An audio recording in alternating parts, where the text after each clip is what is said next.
J'ai la mémoire qui flanche, je me souviens plus très bien. Salut les petits gnous, c'est Gaga. On va parler de quoi? On va parler de Amnesty International, qui apparemment se rappelle pas de tout. Ils veulent en fait changer leur rapport accusant l'Ukraine de crimes de guerre. Bizarre ça. Alors c'est un article de observateurcontinental.freux qui date du 19 août 2022, j'imagine. Après de sévères critiques sur son rapport dénonçant les crimes de guerre de l'armée ukrainienne, l'organisation de défense des droits humains Amnesty International veut revoir le contenu de son rapport. Peut-être histoire de caviarder des trucs. On va voir ça. L'organisation de défense des droits de l'homme Amnesty International a déclaré qu'elle souhaitait retravailler son rapport qui indique que les tactiques du régime de Kiev dans les combats dans le Donbass mettent en danger la population civile, ce que rapporte l'agence de presse allemande dpa.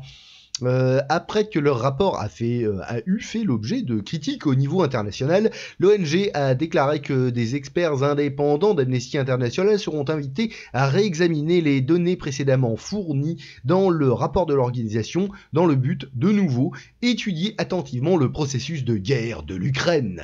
Dans son rapport publié le 4 août, sous le titre « Ukraine, les tactiques de combat ukrainiennes mettent en danger la population civile », Amnesty International accuse l'Ukraine d'utiliser des écoles et d'autres établissements scolaires, des maternelles, des hôpitaux et des bâtiments d'administration civile pour se couvrir lors des hostilités, c'est-à-dire de violer les lois de la guerre. Les tactiques de l'Ukraine ont violé le droit international humanitaire en transformant des objets civils en cibles militaires.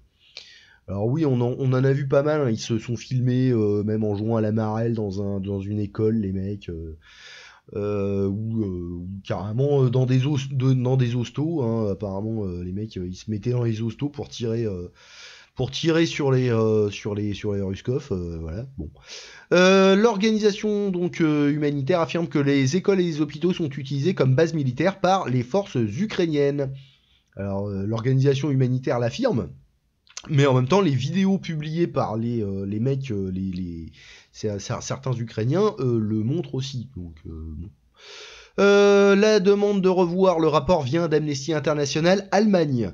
Depuis la publication d'un rapport très contesté remettant en cause les tactiques militaires de l'Ukraine, l'ONG affronte une crise interne dans plusieurs antennes en Suède, en Norvège et au Canada, annonce Libération. Tout en rappelant que face au tollé international, la secrétaire générale d'Amnesty, Agnès Callamard, a immédiatement réitéré que ses équipes maintenaient pleinement leurs conclusions. Mais l'article du quotidien français publié le même jour que le communiqué de presse du bureau allemand d'Amnesty International ne parle pas justement de cette prise de position, annonçant que l'ONG veut retravailler son rapport accusant l'Ukraine de crimes de guerre. Le bureau de Berlin de l'ONG veut s'excuser. En réponse à notre communiqué de presse du 4 août 2022 sur les violations du droit international par l'armée ukrainienne, nous avons été largement critiqués tant au niveau international qu'en Allemagne. Et elle annonce devant la colère vouloir se plier, même si l'ONG affirme que notre base est les droits de l'homme et le droit international humanitaire. L'indépendance, l'impartialité et l'emploi des normes de preuve strictes, comme principe clé qui guide l'ensemble du travail d'Amnesty International. Nous pouvons comprendre la douleur, la colère et la déception de nos collègues en Ukraine, de la société civile ukrainienne, de nos membres et sympathisants en Allemagne et dans le monde dans le communiqué de presse. Le rapport sur les crimes de guerre sur commande des injonctions des criminels de guerre, dans son communiqué via la branche allemande, Amnesty International affirme que nous regrettons le contexte insuffisant dans lequel les enquêtes ont été placées dans le communiqué de presse. Le bureau berlinois de l'ONG continue en fait en expliquant que le rapport d'Amnesty International publié sous la houlette de la française Agnès Callamard, quand il y en a marre, il y a qu'à la marre. Secrétaire général d'Amnesty International n'a pas été réalisé correctement et doit être réexaminé. Il est question de ne pas offusquer ceux qui soutiennent l'Ukraine, autant UE, États-Unis, et en tête le président ukrainien Volodymyr Zelensky, qui a vertement critiqué ce rapport qui, selon lui, est une tentative d'amnistier un pays terroriste.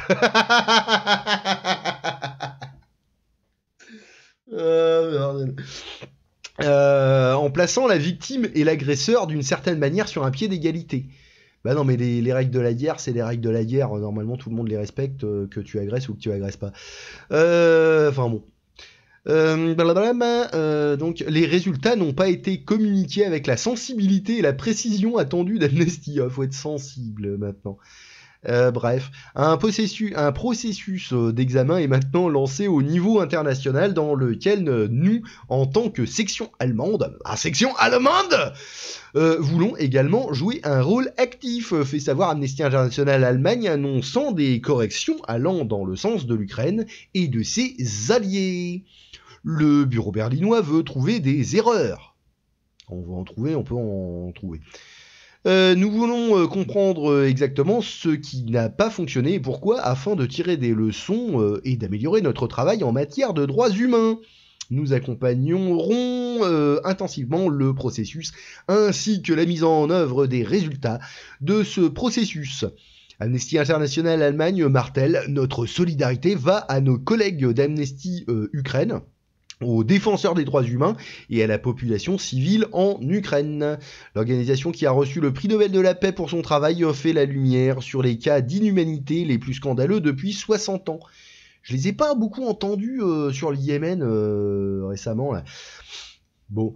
Elle a souvent insulté les pouvoirs en place et embarrassé les démocraties libérales qui ont violé leurs propres principes. Je les ai pas non plus trop entendus sur l'affaire Assange, avec les ricains qui avaient tiré comme ça sur des blessés. Ça aussi, c'était rigolo. Cependant, un seul rapport critique les forces armées ukrainiennes pour avoir mis en danger la vie de civils en raison de combats dans les zones résidentielles, a provoqué une vague d'indignation en Ukraine et en Occident. Voilà. En même temps, personne ne se souvient qu'Amnesty International a également critiqué la Russie. En raison de ces critiques, les autorités russes ont fermé le bureau du groupe à Moscou en avril 2022. Assistons-nous à une tentative de réécrire les faits sur les crimes de guerre ukrainiens par Amnesty International, qui a pour rôle de défendre les droits fondamentaux et de dénoncer les crimes de guerre ? Point d'interrogation ? Possible. C'est-à-dire, quand tu critiques d'un côté, ça passe, mais quand tu critiques de l'autre, ça passe moins bien. C'est... Voilà. On appelle ça de l'information ciblée ou de la propagande, comme on voit. Alors, qu'est-ce que ça dit du côté de chez Donbass Insider?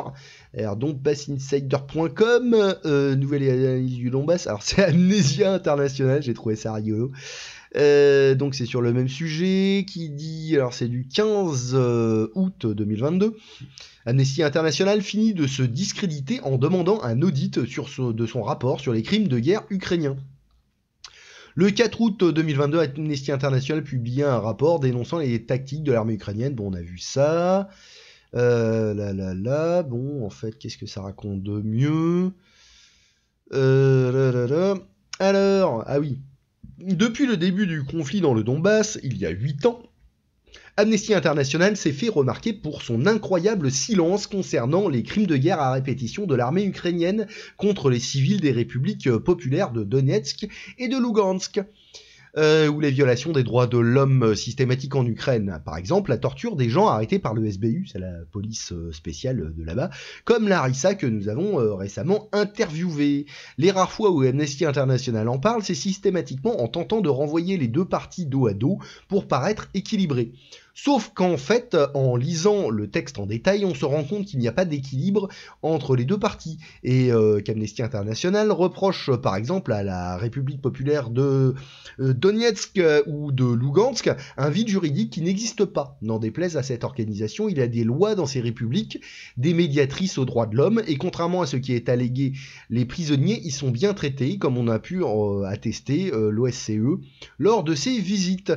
alors que les preuves de l'usage systématique de la torture par le SBU et les bataillons néo-nazis ukrainiens sont légion.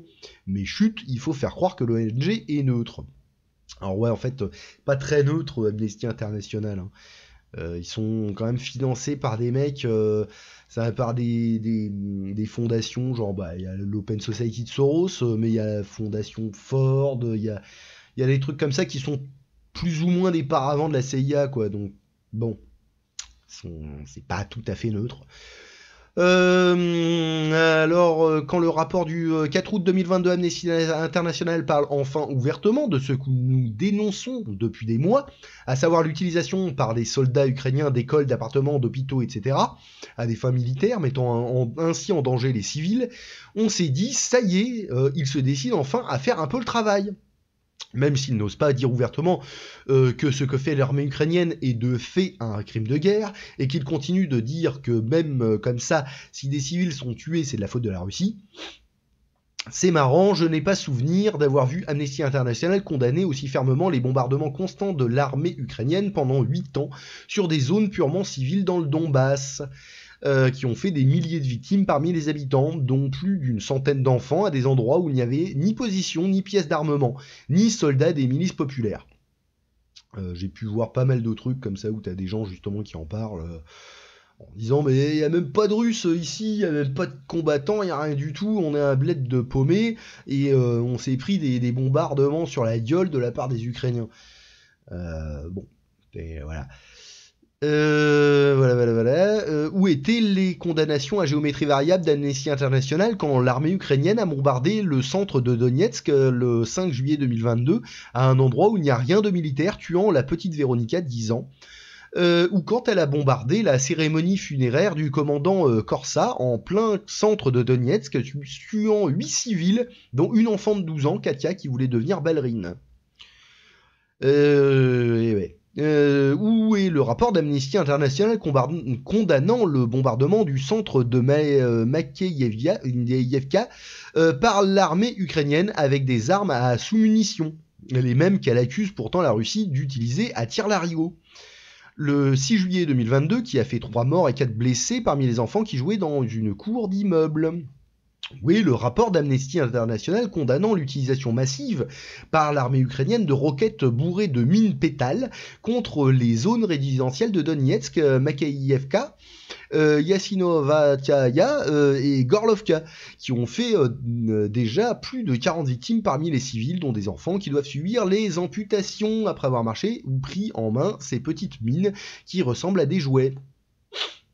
Non, rien de tout cela ne sera dénoncé par Amnesty International malgré ses grandes déclarations sur sa neutralité, son absence d'idéologie, etc. La réalité est tout autre et il suffit de lire les rapports d'Amnesty International pour voir que tous ces derniers sont tout sauf neutres. Je lis trop vite des fois. Et à son rétropédalage sur un des seuls rapports où elle révèle un pan de la vérité qui ne va pas arranger sa réputation. En effet, à peine 3 jours après la publication du rapport, et face au tollé que ça a déclenché en Ukraine, Amnesty International a dû faire un deuxième communiqué pour dire qu'elle regrette profondément la détresse et la colère que notre communiqué de presse sur les tactiques de combat de l'armée ukrainienne a provoqué. Bon, on avait vu, mais ça me fait rire quand même, quoi. C'est... on a dit que vous faisiez les enculés, on est désolé, c'est vrai, mais bon, c'est pas gentil.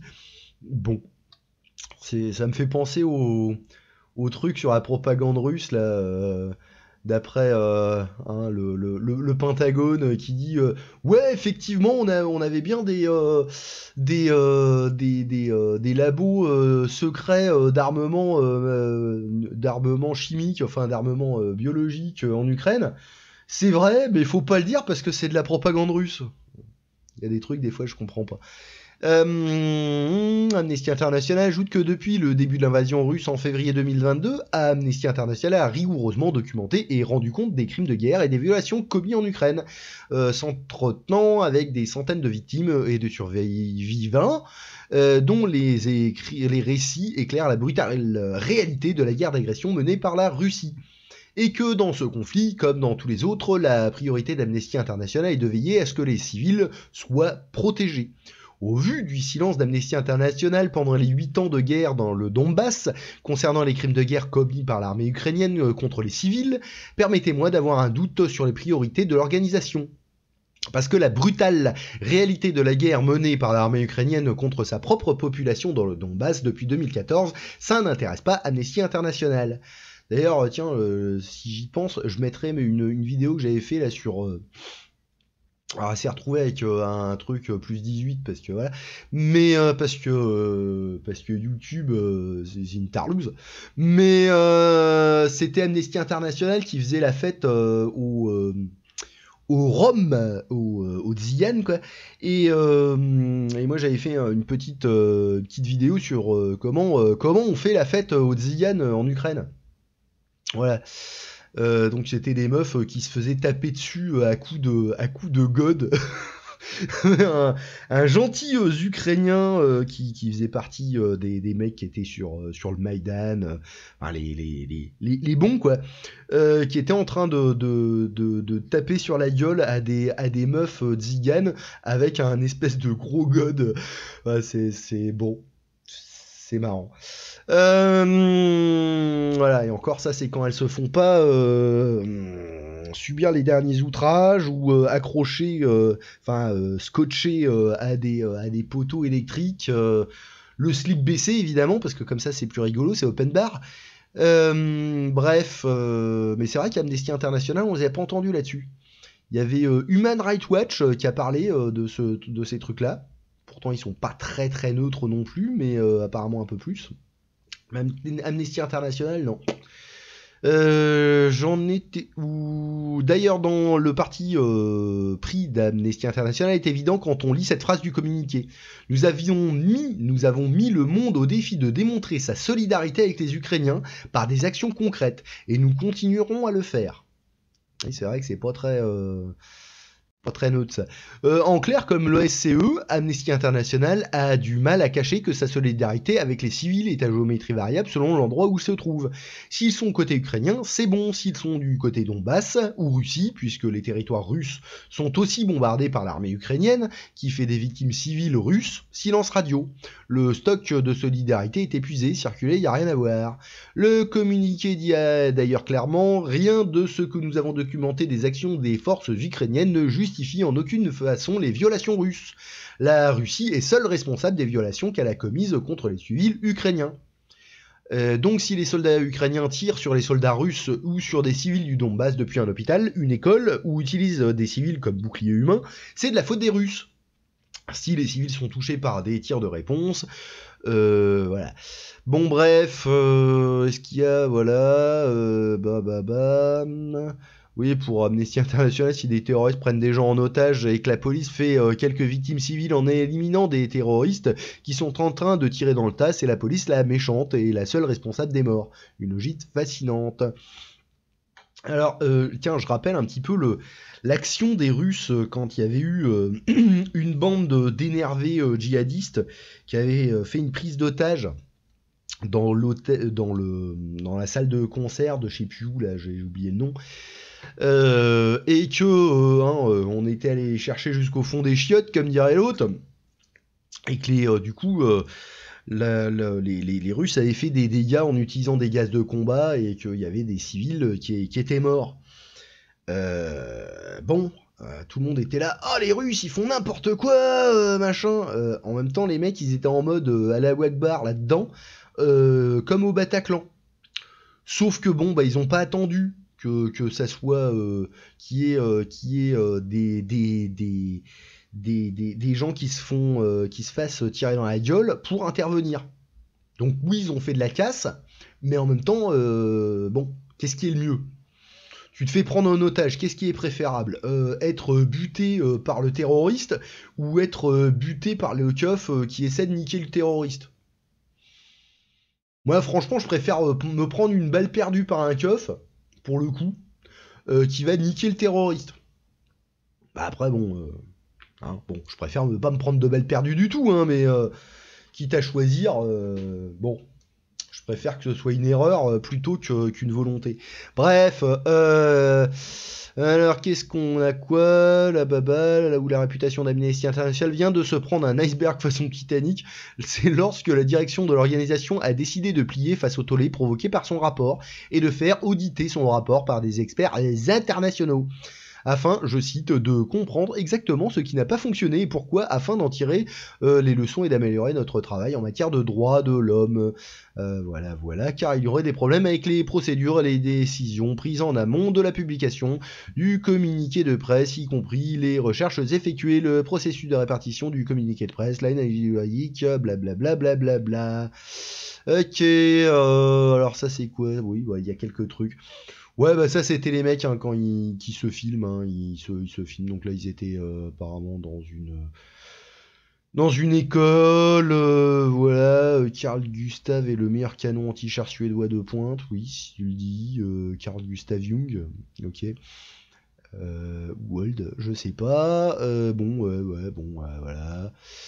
Oui, médecin en chef de l'hôpital de Volnovakha a dit ouvertement face caméra que les soldats ukrainiens ont tiré sur les soldats russes depuis les bâtiments de l'hôpital. Oui, c'est pas très bien. Quand les habitants de Mariupol disent eux-mêmes que les soldats ukrainiens les ont chassés de leur appartement pour tirer sur les forces alliées, qu'on retrouve le quartier général d'une unité ukrainienne dans une école, vous faut quoi de plus? Blabli, blablou, voilà, est-ce qu'il y a des trucs? En cédant devant le tollé hystérique des autorités ukrainiennes, comme des parents qui cèdent devant leur enfant, qui se roule en hurlant par terre dans un supermarché, vous venez de prouver que vous ne méritez pas le nom que vous portez et que vous feriez définitivement mieux de changer pour Amnesia International. Là au moins ce serait plus honnête et cela vous éviterait de faire croire que vous êtes neutres et impartiaux en produisant des rapports que vous désavouez en moins de 2 semaines. Voilou, bon bah c'était ricanant. Qu'est-ce qu'il dit lui? Ah bah oui tiens, je parlais de ça. Ouais. J'ai trouvé ça dans les causeries de mon portail, qui est dernière à Amnesty International. Amnesty International est principalement financé par ses cotisations et dons publics. Aucun fonds n'est demandé ou accepté de la part de gouvernements pour enquêter et faire campagne contre les violations des droits de l'homme. Amnesty International est indépendante de tout gouvernement. Idéologie politique, intérêt économique ou religion, c'est l'une des organisations de défense des droits de l'homme les plus influentes au monde, après ce que déclare Amnesty International, d'après ce que déclare Amnesty International. Dans le même temps, le rapport financier officiel de l'organisation pour 2015 indique que parmi les donateurs, des structures comme la fondation Open Society de George Soros ou la fondation Ford. Alors Open Society, j'imagine, mais la fondation Ford, en tout cas, ça a servi de paravent à la CIA. Il y avait la fondation Rockefeller aussi qui a beaucoup servi à ça, et d'autres trucs du genre. Bon bref, est-ce qu'il dit des trucs plus intéressants lui? J'en sais rien. Quoi? Hillary Clinton? Non. À partir de 2008, la fondation donc Open Society, j'imagine. Ouais, il est important de noter que les organisations de George Soros et d'Amnesty International travaillent ensemble depuis de nombreuses années. Maintenant, les informations à ce sujet ne sont pas faciles à trouver sur le site web d'Amnesty, mais cette mémoire est toujours stockée sur le site officiel de la fondation Open Society. À partir de 2008, la fondation a accordé une subvention de 3 ans à la branche américaine d'Amnesty International. En juin 2011, Amnesty International a publié un rapport justifiant l'opération militaire américaine en Libye, à la suite de laquelle le gouvernement libyen a été renversé et le pays lui-même est occupé ou détruit.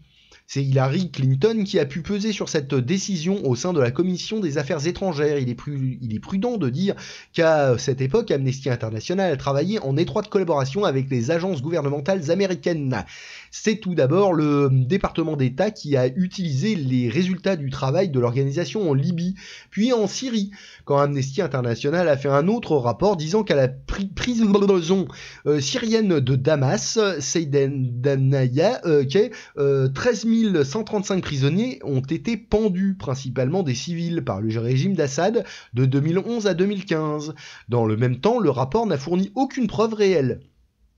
Les chiffres astronomiques des victimes étaient le résultat de calculs arithmétiques basés sur le témoignage de personnes non nommées dans le rapport. C'est l'homme qui a vu l'ours, qui a dit que, et donc du coup on en fait des calculs. Peut-être un peu moyen quand même.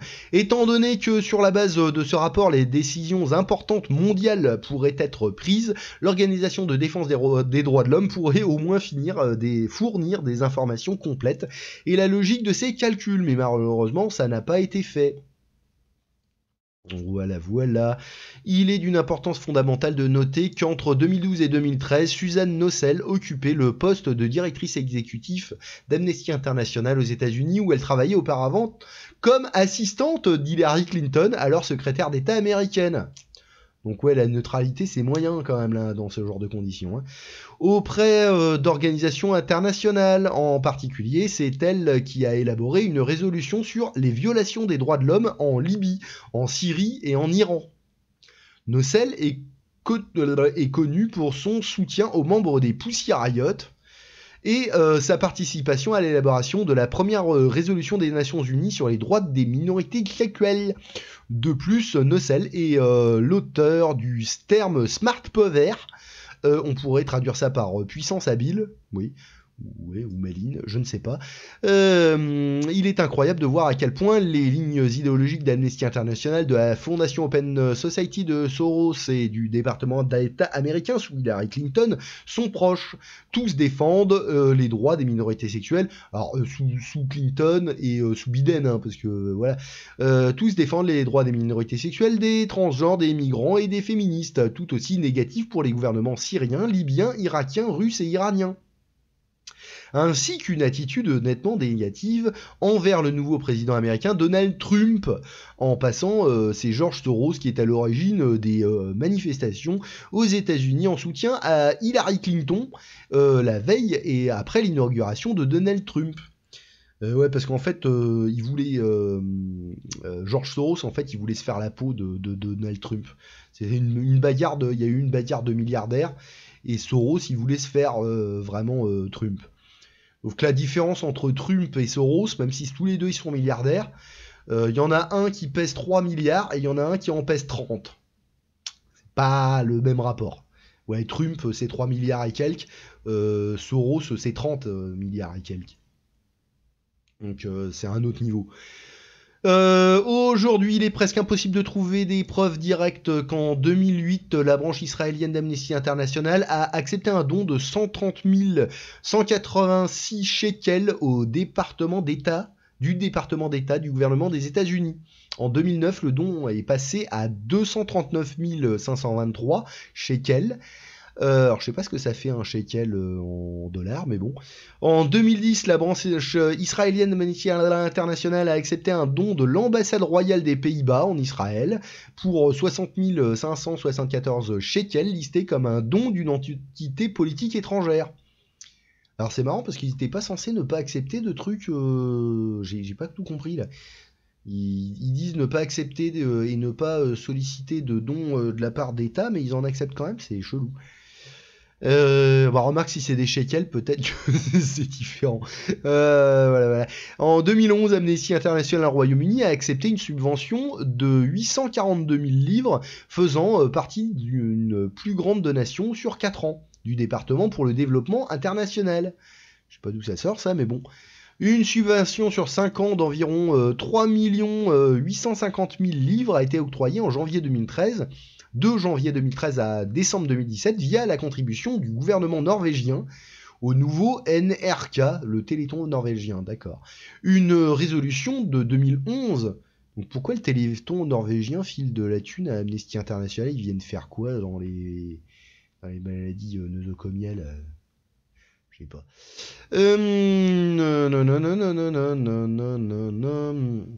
Une résolution de 2011 de l'ICM trouvée sur le site web d'Amnesty Australie, la page a depuis disparu mais une mention y est faite ici, fait état de la croyance répandue parmi le public selon laquelle aucun fonds de gouvernement n'est accepté. Cependant, la résolution continue en expliquant qu'ils reçoivent un financement direct de source gouvernementale pour l'éducation aux droits de l'homme.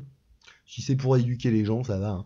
Ceci est clairement exclu de la déclaration d'Amnesty sur les fonds et les dons. La collecte de fonds de ce type présente potentiellement des défis pour l'indépendance et l'impartialité d'Amnesty International vis-à-vis des gouvernements. Bah putain, je pensais pas que je lirais un truc aussi long en fait. Note-t-il en particulier lorsque le financement d'une subvention exige des obligations contractuelles spécifiques. Il y a aussi un risque de perception publique que l'indépendance d'Amnesty International est vulnérable ou diminuée lorsque les fonds gouvernementaux sont acceptés. Des sondages auprès des partisans d'Amnesty International ont montré que le fait de ne pas accepter le financement de gouvernements est la principale raison de leur soutien. En plus de cacher à un grand nombre de leurs partisans le fait que leur politique peut considérer comme acceptable les financements gouvernementaux pour l'éducation, Amnesty International a également accepté des dons de la part de sociétés ayant des intérêts politico-financiers. Une note datée de novembre 2007 indique qu'Amnesty n'acceptera les dons d'entreprises que si Amnesty International a un avantage significatif et que la réputation d'Amnesty International est peu menacée. Rigolo ça. Un extrait de la note indique qu'une entité d'Amnesty International avec un revenu annuel de 100 000 livres ne doit pas obtenir plus de 10% de son financement total de la part d'entreprises. Pour qu'Amnesty accepte les fonds d'entreprise, ils doivent passer par une sélection. La note de 2007 indique que la sélection comprend une liste de ressources en ligne disponibles auprès du Secrétariat international, Programme international de collecte de fonds. Le mémo explique comment utiliser une liste de mots-clés utiles pour la recherche dans la base de données. La liste des mots utiles fournis comprend les droits de l'homme, tribunal, violation, responsabilité sociale des entreprises. Pourquoi la fondation Open Society a-t-elle été approuvée par Amnesty ? Je ne sais pas.